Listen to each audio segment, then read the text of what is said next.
Oke, terima kasih banyak moderator yang saya hormati, Bapak Dr. Dixoblimus, yang saya hormati Pak Mutemuna,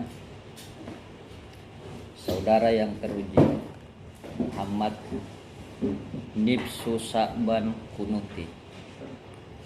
Pertama,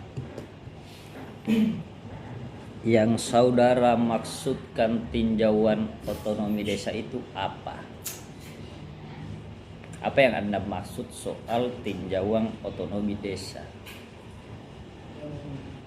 Dimaksud dengan tinjauan otonomi desa, ingin melihat kembali kondisi desa berdasarkan Teori apa? Desa asli Bulat dan itu sendiri. Nah, sekarang Berdasarkan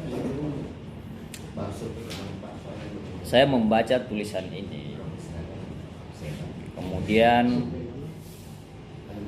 yang paling besar berpengaruh di dalamnya itu adalah teori yang dikembangkan oleh Prof. Wijaya. Ya, saya ingin konfirmasi dulu sebelum saya melangkah ke dalam terkait soal Prof. Wijaya ini memandang otonomi desa itu dalam ruang lingkup apa? kalau saya bisa menarik kesimpulan bahwa Prof. Wijaya itu melihat otonomi desa itu dari sejarahnya.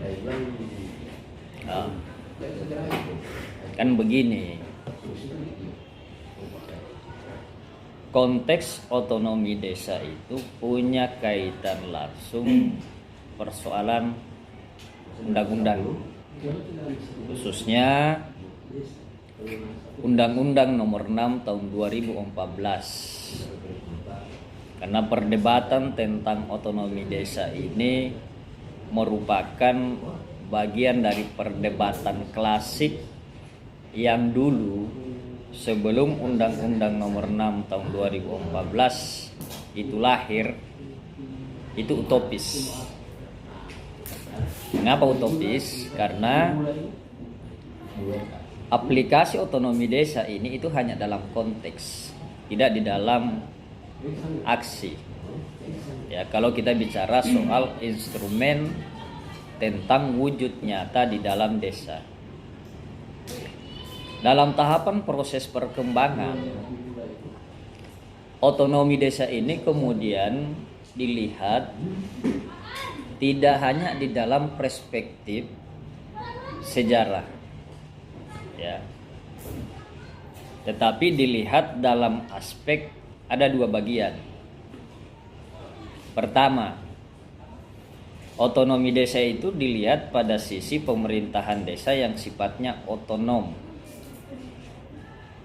Kedua, ini yang paling menjadi pusat perhatian, bahwa otonomi desa itu dilihat pada aspek bagaimana pemerintah desa itu mandiri mengelola keuangan desa yang tadinya tidak ada keberpihakan dari elemen keuangan pemerintah pusat, tiba-tiba kemudian muncul apa yang kita sebut dengan dana desa dan anggaran dana desa yang kedua ini sumbernya dari APBN dan juga APBD, yang kemudian ini yang ingin kita lihat dalam konteks ini. Kan tadi ini ketika penguji banyak bertanya, itu persoalan konsep otonomi desa itu yang tidak jelas pemahaman peneliti berkaitan dengan ini sehingga tidak terarah. Sehingga ini kan seolah-olah lari. Dan kita perlu garis bawahi, Undang-undang pertama kali mengatur tentang desa praja itu ada di dalam Undang-Undang Nomor 19 Tahun 1965. Ketika negara ini kemudian kita merdeka sepanjang 24 tahun, kemudian negara menitik beratkan pemikiran pada aspek desa itu harus diatur, termasuk pemerintahannya.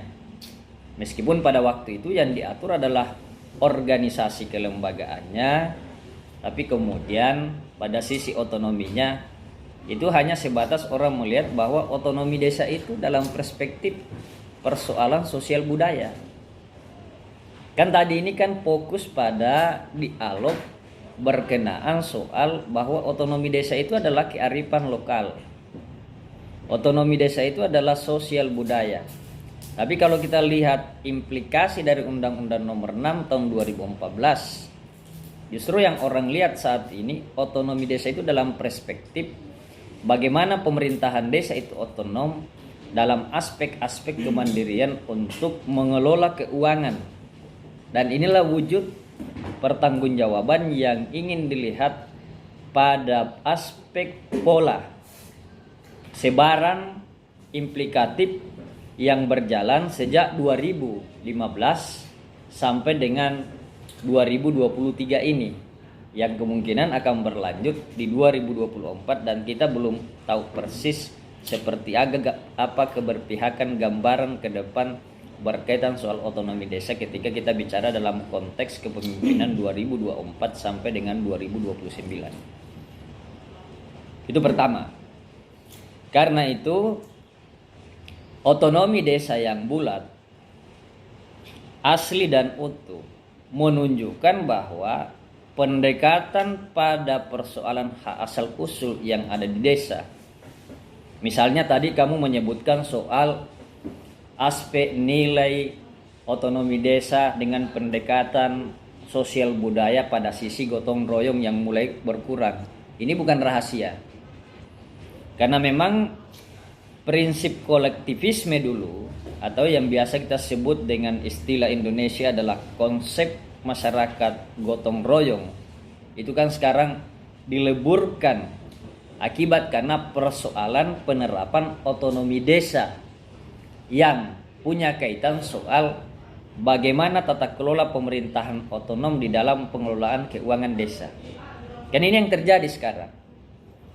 Geseran nilai-nilai, misalnya saya coba melihat di beberapa literatur berkenaan soal Bola Mongondo Timur. Kalau kita ingin melihat otonomi desa ini dalam perspektif budaya. Pertama, suku terbesar di sana itu adalah suku Mongondo. Ya. Nanti terakhir saya ingatkan, kemarin kan kita diskusi juga saya sampaikan bahwa salah satu kekeliruan besar hasil ini adalah ini. Ya. Kedua, ada Sangihe yang cenderung berbeda dengan budaya Mongondo karena kemudian dia mengandung unsur budaya Tulude. Saya tidak tahu budaya Tulude itu seperti apa. Kamu tentu bisa menggambarkan itu karena sejak lahir sampai sekarang kamu berdomisili di wilayah ini, sehingga geseran-geseran kalau dalam aspek nilai asli bulat, asli artinya asli. Apa yang menjadi nilai pada suku Mongondo, misalnya nih, kita ini kaitkan pada aspek politiknya. Seperti apa dulu? Kan dulu pasti kolektivisme. Meskipun Manado kan lebih terkenal soal siapa ngana siapa kita, itu kan bukan rahasia umum lagi. Tetapi saya pikir kita bicara soal desa tentu soliditasnya besar, gotong royongnya yang besar. Ini yang dimaksud asli. Masih bulat, karena tidak terjadi misalnya perubahan, masih utuh. Nah, ketika terjadi pergeseran, maka disinilah yang terjadi bahwa dia sudah tidak bulat lagi. Mengapa? Untuk bergotong royong masyarakat desa mulai menagih. Ya, misalnya nih Jumat bersih, kalau di sana ada kebudayaan. Kalau dibandingkan misalnya daerah saya. Daerah saya sekarang pada sisi otonomi desa, pada sisi kearifan lokal itu tidak lagi berfungsi sebagaimana dulunya. Karena ketika masyarakat diminta untuk kemudian turun gotong royong, yang terjadi adalah masyarakat menuntut soal transparansi dana desa karena dianggap ini bisa mengakomodir tentang persoalan-persoalan yang harus dikerjabaktikan oleh masyarakat. Berarti kalau itu yang terjadi berarti tidak lagi bulat, tidak lagi utuh, tidak lagi asli karena ada wujud transformasi yang berbeda akibat karena peraturan perundangan yang memberikan hak keuangan justru ini dapat menggeser pada aspek nilai sosial budaya. Ini kan yang saya katakan ketika saya membaca pada aspek otonomi desa ini yang kamu jelaskan di dalam tentang turunan bagaimana undang-undang di pusat turun ke Perda lalu ke Perdes, bagaimana kaitan antara pemerintah pusat, daerah dan desa menjadi satu bagian yang masing-masing memiliki struktur pemerintahan yang otonom. Lalu kemudian di sini tergambarkan salah satu kegagalan penelitian ini adalah tidak menceritakan soal dinamika realita yang terjadi di sana. Kalau kemudian misalnya dikatakan terjadi pergeseran karena tidak lagi bulat, apa yang bergeser? Misalnya nih dulu, sistem pengangkatan pemerintahan desa itu adalah masih bersifat komandoter. Ya, ditunjuk langsung oleh seorang kepala daerah tingkat 2. Saat ini disebut dengan bupati. Maka kemudian kepala desa ini begitu berpengaruh terhadap rakyatnya. Sikap gotong royong masih bulat, tetapi ketika berubah menjadi individualistik berarti itu kan sudah tidak ada lagi kebulatan. Nilai seperti ini, budaya kerjasama di dalam desa berarti soliditasnya sudah lebur. Karena kemudian berubah kepada era bebas, liberal dan individualis. Corak yang dulunya masyarakat gotong royong ingin mengorbankan energi tenaganya dalam partisipasi pembangunan desa, kemudian lebih mendorong. Kalau itu yang terjadi, maka dinamika dalam hasil penelitian tentang otonomi desa ini harus dirangkai dalam aspek-aspek nilai apa yang tidak lagi asli. Dijelaskan itu. Ini yang kemudian gagal dijelaskan di dalam hasil penelitian ini. Dan kalau saya ingin meluruskan ke sana ini membutuhkan waktu. Karena saya curiga juga salah satu yang mempengaruhi aspek otonomi desa ini kalau kita manai keaslian desa dalam wujud budaya, Mongondo itu pasti berubah, terpengaruh. Mengapa? Ada Sangihe. Ini beda ya. Ada Bugis. Ada Makassar yang kemudian tinggal di pedesaan. Kemudian Gorontalo. Ada Arab dan juga suku lain. Ini kan kamu tidak membuka dengan penjelasan awal dengan melihat bahwa ada 3 unsur yang berpengaruh pada sistem otonomi desa. Misalnya kalau kamu ingin mendahului karena itu dulunya sistem pemerintahan desa kan belum dikenal dulu otonomi desa. Tapi lebih diarahkan bahwa desa-desa secara potensial pemerintahannya itu berjalan tanpa ada dana desa, tanpa ada ADDes. Kalaupun ada dari APBD itu jumlahnya sangat kecil. Karena itu dulu sistem pemerintahan desa dilaksanakan dengan sistem yang kebanyakan diangkat menjadi kepala desa itu adalah tokoh. Orang-orang yang memang sistem pengorbanannya lebih besar dibandingkan dengan apa yang didapatkan dari pengabdiannya. Ini kan sekarang berbeda. Kalau sekarang kan kepala desa dipilih naik, kemudian menyusun program, lalu kemudian berpikir apa mendapatkan apa. Itu kan muncul. Dalam aspek sosiologi politik nantinya akan kamu temukan di dalam. Kalau tidak, berarti mesti harus dilengkapi. Karena inilah paradigma sosiologi yang berubah di dalam pedesaan salah satunya. Dan bahkan masih banyak aspek lain. Lunturnya tradisi itu terjadi. Kalau dulu kekerabatan, kekeluargaan, kolektivisme, sekarang kan konflik interest, kepentingan politik itu merubah pada aspek kekerabatan sosial terjadi di pedesaan. Orang saudara bisa baku benci, sepupu satu kali tidak saling mengenal. Efek dari sosiologi politik yang berubah. Kalau dulu sosiologi politik tidak dapat dirasakan karena penuh dengan nuansa di mana ditunjuk langsung lalu diturunkan, dia adalah tokoh yang dituakan. Lalu kemudian dihormati. Sekarang sangat kapitalis dan liberal. Meskipun sebetulnya kita lihat Undang-Undang Nomor 6 tahun 2014 itu kan tidak gamblang menjelaskan terkait soal otonomi desa. Tapi dia memberikan hak keuangan, ambil ini. Kau atur ini. Dia berikan kewenangan terhadap pemerintah desa, silakan kamu mandiri mengelola ini.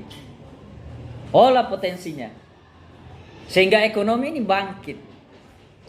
Kemudian masalah selesaikan.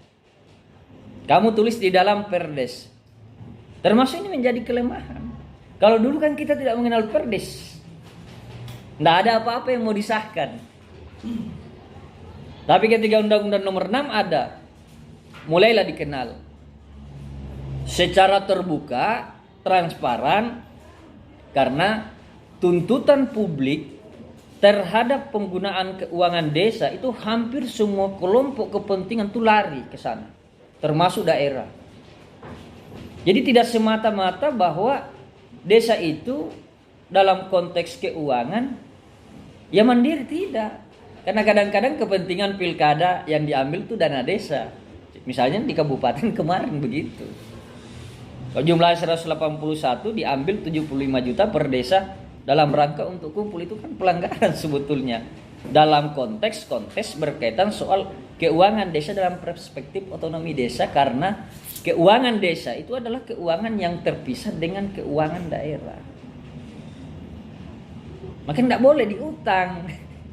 Tapi kan yang terjadi, ini yang saya sebut kerusakan otonomi desa dalam sudut pandang demokrasi desa itu terjadi karena ulah secara terstruktur dan struktural yang dilakukan oleh pemerintah daerah, karena memaknai politik pedesaan bagian dari politik daerah, padahal itu politik yang terpisah. Mengapa?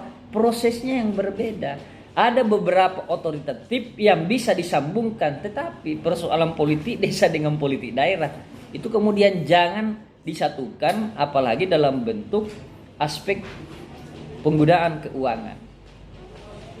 Banyak sebetulnya koreksi karena menurut saya pada aspek kearifan lokal, Kunut, kamu gagal menjelaskan otonomi desa pada awal pembukaan di hasil ini.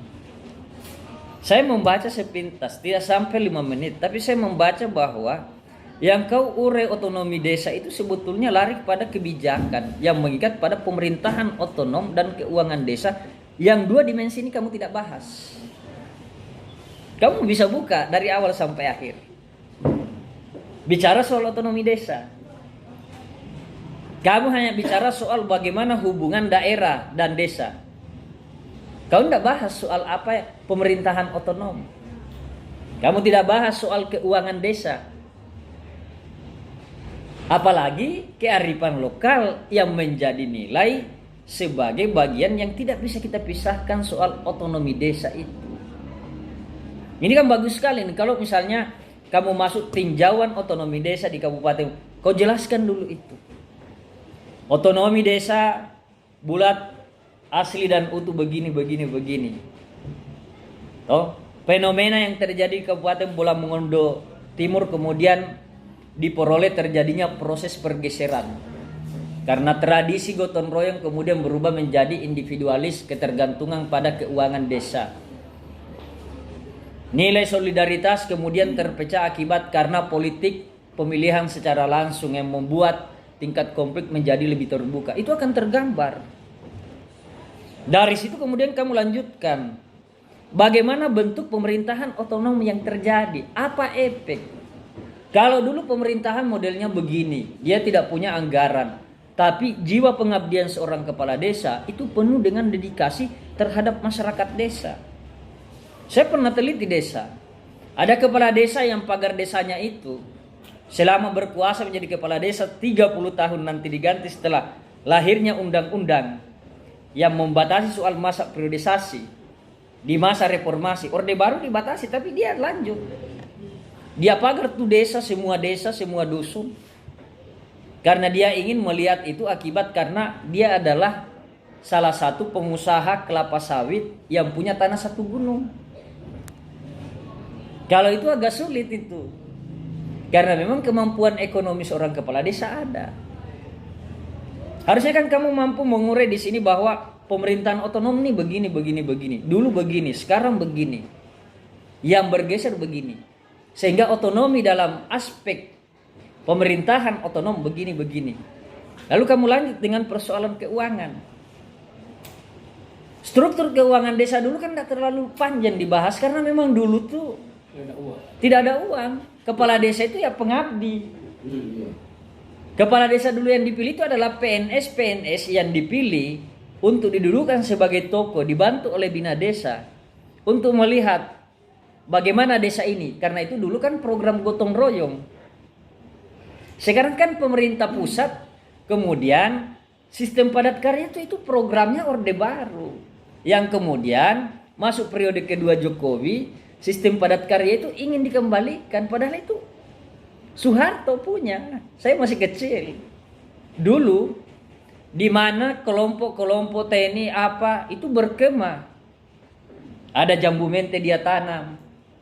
Khususnya tanah-tanah yang tandus untuk konsep penghijauan masa Orde Baru. Itu dilakukan dulu. Ini yang kemudian mengalami pergeseran. Ini yang perlu kamu jelaskan. Sehingga nanti kan tergambar bahwa ketika lahir Undang-Undang Nomor 6 2014, keuangan desa kemudian dikasih kemandirian mengelola, itu akan terbukti apa saja yang dibangun. Sehingga kesimpulan otonomi desa itu pada aspek kearifan lokal mengalami pergeseran, tapi terjadi penguatan pada aspek pengelolaan pemerintahan yang sifatnya otonom. Terjadi penguatan pada sisi keuangan. Yang mau dilihat apakah pemerintahan otonom dan keuangan ini kemudian betul-betul mandiri untuk mengubah wajah desa atau justru itu biasa saja. Sehingga dari situ nanti akan tergambarkan bahwa prinsip-prinsip pengelolaan keuangan desa itu akan terlihat di situ. Kalau kau jelaskan begitu kan enak. Kau bisa jelaskan. Misalnya saya tanya nih sekarang, apa yang bergeser pada aspek persoalan budaya? Aspek pergeseran budaya kayak kalau ada otonomi yang asli misalnya adalah komando yang itu diarahkan oleh orang yang paling tua di desa itu yang disebut dengan kepala desa atau kepala kelompok. Tapi kalau hari ini gotong royong itu tidak lagi seperti yang dulu. Gotong royong yang dilakukan di desa-desa itu, kecuali misalnya ada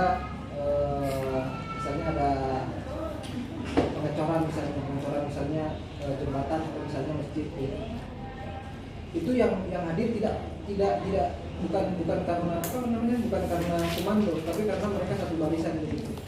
Jadi ada pergeseran nilai antara otonomi yang dulu dan otonomi budaya yang dulu kan. Semestinya yang kemudian diurai di dalam ini persoalan fenomena sosial yang terjadi sebagai realita pergeseran terjadi dalam aspek otonomi desa. Karena lahirnya undang-undang pemberian pemberdayaan keuangan terhadap pemerintahan desa itu merubah wujud desa, pemerintahannya, semua berubah. Sama nanti kalau misalnya kita berpindah pada aspek bagaimana perspektif sosiologi politiknya. Ini yang paling berubah. Struktur politik pengangkatan kepala desa dulu itu ditunjuk. Sistemnya top down. Sekarang kita mengacu pada demokrasi langsung. Dipilih langsung. Ada efek sosiologi di situ. Mengapa? Kalau dulu masih solid, sekarang kan nyanda solid. Ada hubungan kekerabatan itu bisa terpecah. Sehingga memang dengan sosiologi politik pedesaan yang terjadi sekarang ini juga bisa mengedukasi masyarakat sehingga ketika naik pada level pemilu itu bisa menjadi ajang yang cukup strategis di dalam membangun kualitas pilihan demokrasi ke depan. Kan itu sebetulnya mengapa diturunkan ini menjadi satu pola politik langsung dalam aspek ini, meskipun sebetulnya banyak nilai yang berubah. Misalnya nih, sosiologi politik, ada beberapa aspek yang kemudian berpengaruh di sini yang kamu jelaskan, termasuk persoalan adat dan budaya. Pada bagian ini juga gagal dijelaskan. Kamu tidak mengurai bahwa sistem politik seperti ini di desa. Pada sisi sosiologi begini, yang terjadi pergeseran seperti ini. Kemudian ada pendekatan adat dan budaya begini. Ketika terjadi proses politik langsung, pergeseran budaya seperti ini, sehingga nanti akan tergambar sosiologi politik nih begini, dulu begini, sekarang bergeser begini, kesimpulannya seperti ini. Kamu tahu itu, karena kita lama diskusi berkenaan dengan ini, dan terakhir saya sampaikan bahwa aspek yang paling tidak ada di dalam hasil ini adalah fenomena sosial yang terjadi, baik kita bicara otonomi desa maupun kemudian kita bicara dalam aspek perspektif sosiologi politik. Karena justru gambaran itu kamu simpan di dalam pikiran, kemudian tidak dituankan untuk menjawab soal aspek primer yang dijelaskan melalui hasil wawancara. Dirimu kan wawancara nih, harusnya dijelaskan tuh. Dari semua wawancara ini bisa dikombinasi pada sisi kearifan lokalnya, pada sisi pemerintahan desa otonomnya, bisa juga dikaitkan dengan bagaimana tata kelola keuangan. Ini yang kemudian gagal di dalam sini. Sehingga perlu memang betul-betul dikonstruksi secara baik sesuai dengan metode yang kamu gunakan untuk mengarahkan pada struktur, sehingga kajian otonomi desa dan sosiologi politik pedesaan ini bisa menempatkan pada alam realita yang terjadi di Kabupaten Bola Mongondo Timur. Kan itu yang tidak ada di dalam. Kau simpan di dalam pikiranmu, tapi dalam konteks ini kamu tidak simpan masuk ke dalam. Ini yang saya katakan, kalau ini mau dirubah, ini banyak ini, karena setiap wawancara mau dikontekskan masuk sesuai dengan fenomena yang terjadi di dalam, baik pendekatannya otonomi desa maupun pada sisi-sisi yang bersifat sosiologi politik pedesaan. Cuma kau simpan di sini tuh, kau ndak ketik masuk. Ini bagus ini. Karena memang penelitian sosiologi pedesaan dan otonomi desa itu jarang. Banyak orang meneliti tentang desa lebih mengarah pada aspek pemerintahannya saja, kelembagaannya, pemberdayaannya. Sedikit orang yang mengambil tema soal otonomi, karena dianggap ini luas, sama dengan sosiologi politiknya. Padahal ini penting karena menjadi bagian yang menjadi substansi untuk menentukan bagaimana arah desa ke depan. Ini menjadi penentu ini. Apa yang kemudian dimunculkan, apakah resikonya jauh lebih besar dibandingkan dengan kemajuannya? Karena jelas persoalan desa, kalau kita bicara soal pendekatan sosial budaya, tidak selesai dengan keuangan desa. Karena banyak nilai sosial budaya yang kemudian rusak. Keuangan ada, tapi satu sisi ada yang dikorbankan. Ini plus minus. Ini yang kemudian nanti akan banyak kita berdiskusi untuk kita konstruksikan daripada hasil, karena menurut saya ada kegagalan di dalam yang seharusnya kamu cantumkan di dalam konteks ini, tidak hanya dicantumkan di dalam buah pemikiran. Ya, saya kembalikan kepada moderator.